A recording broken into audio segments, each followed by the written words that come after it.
sveiks sporta draugi un aktīvā dzīvesveida piekritēji. Jūs jau droši vien zināt, kas ir daļslidošana. Slidot var individuāli un pāros. Bet vai jūs zinājāt, ka ir sporta veids, kurām vienlaicīgi uz laukuma ir vairāk nekā 10 slidotāju? Kas tad ir šis sporta veids? Par to tad arī šajā epizodē. Mēs esam gatavi. Aiziet!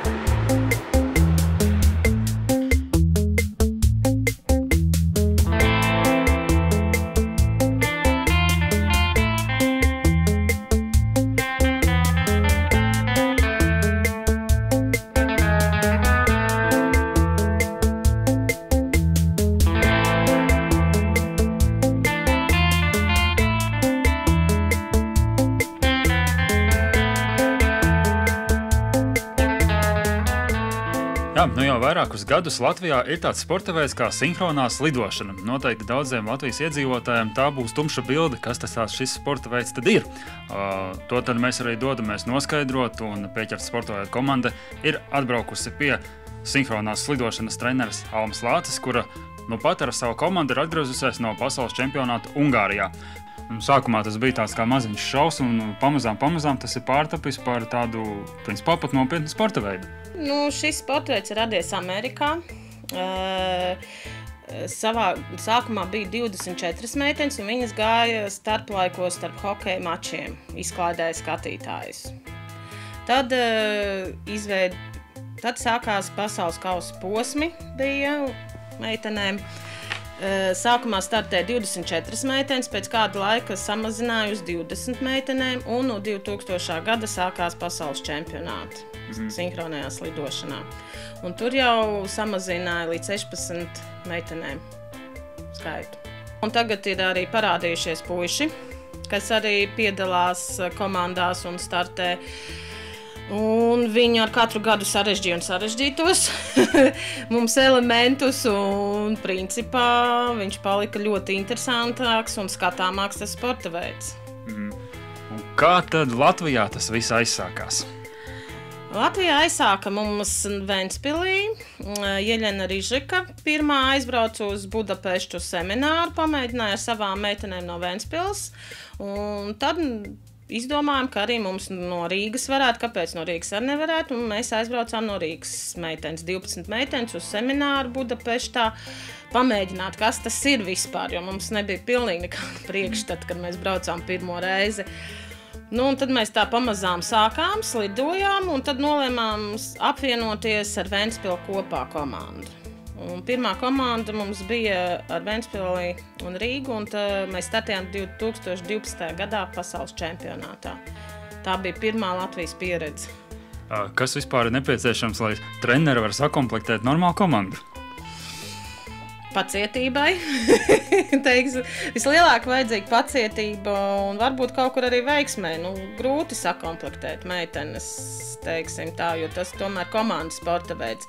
Daļslidošana vairāk vai mazāk ir individuālais sporta veids. Un sanāk tā, ka mums no visiem Latvijas klubu, pat ne Rīgas, no Latvijas klubiem ir sanākuši meitenes. Man ir tāds meitenes, kas brauc no Tukuma uz Ogri slidot. Mēs slidojam šogad Ogrē.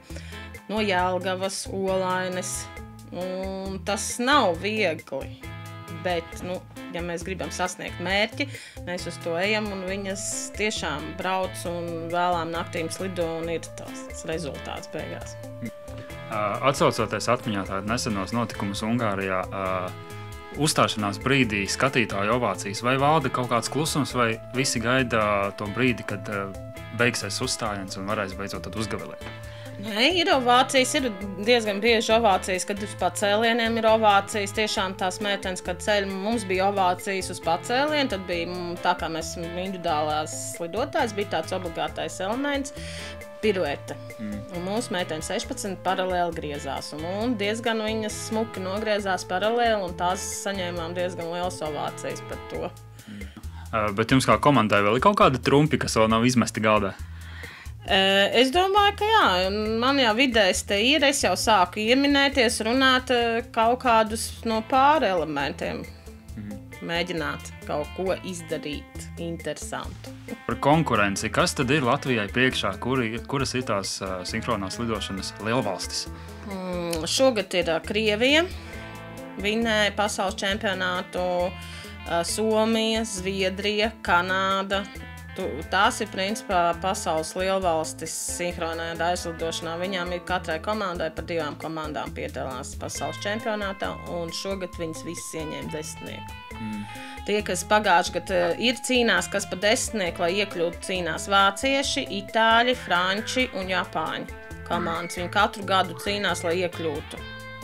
Jā, tajā pirmo 5 valstu topā, proti 10, laikam jau nevarēs ielausties, jo tām valstīm ir tā slidotāja pārbagātība, acīm redzot. Tur ir diezgan pagrūti, jā, jo viņiem Krievu komandai vispār ir tendēta uz viņiem visu apmaksā valsts. Tāpēc tur ielausties ir ļoti grūti, un es domāju, pat pagaidām ir neiespējami. Vai aizlidošanas tieši individuālās vai arī pārslidojumos treneri tā kā nemet skaudīgu aci uz to, ka jūs, teiksim tā, varbūt pat pārvilināt tās potenciālās sportistes pie sevis? Var pateikt, sākumā bija. 2 gadu atpakaļ bija tas viss, bet tagad jau viņas redz, ka tiešām ir progress, un tas nav tāpat mēs savāc un kaut ko mēs padaram, bet tiešām, ka meitenes dara, un tas iet uz pasaules čempionātu, un viņas to grib.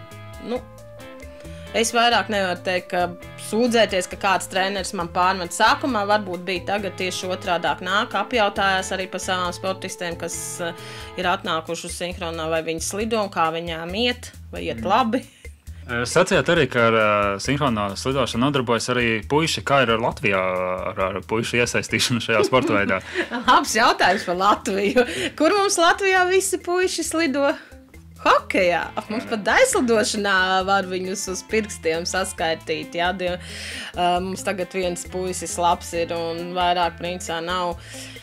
Gribētos jau. Un kāpēc puišus un vairāk starptautiskā federācija liek uzsvaru, ka jābūt puišiem komandā, lai mēs būtu olimpiskajās spēlēs. Tas ir viens no starptautiskās olimpiskās komitejas priekšnosacījumiem, ka vajadzīgi būt arī puišiem.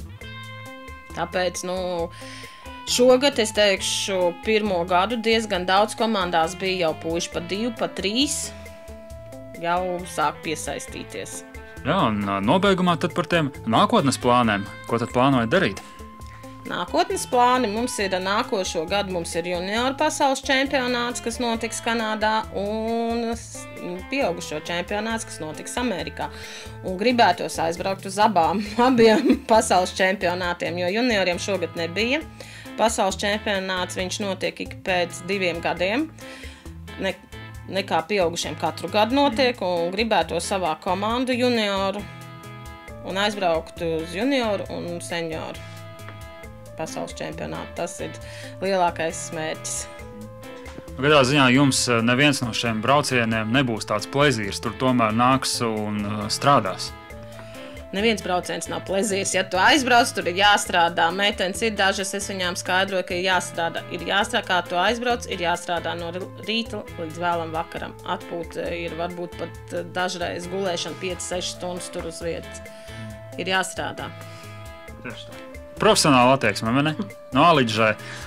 Jums tātad ir iespēja, teiksim tā, pāris vārdus aizlidošanas pasaulē, arī sinhronās lidošanas pasaulē, tiem cilvēkiem, kas ir skatītāju pusē un tiem cilvēkiem, kas ir uz ledus laukumā? Es gribu novēlēt, lai vecāki, principā mums jau visur ir vecāki, ir tie, kas palīdz, izvadā bērnus un visu, un lai viņiem nenokarās rokas un lai viņi iet un to dara, un tad būs viss kārtībā mums. Ar aizlidošanu un viss notiksies, jo no vecākiem ir lielākais svars. Paldies par sarunu, un Pieķertas sportveida komandas vārdā es tikai varu novēlēt attīstību, augstākus rezultātus un iespējams arī atrašanos olimpiskajās spēlēs, lai tas viss arī izdodas, un iespējams kādā no nākamajām epizodēm vai sezonām tad tiksimies un runāsim jau par to, ka ir kaut kas jauns sinhronajā slidošanā. Paldies!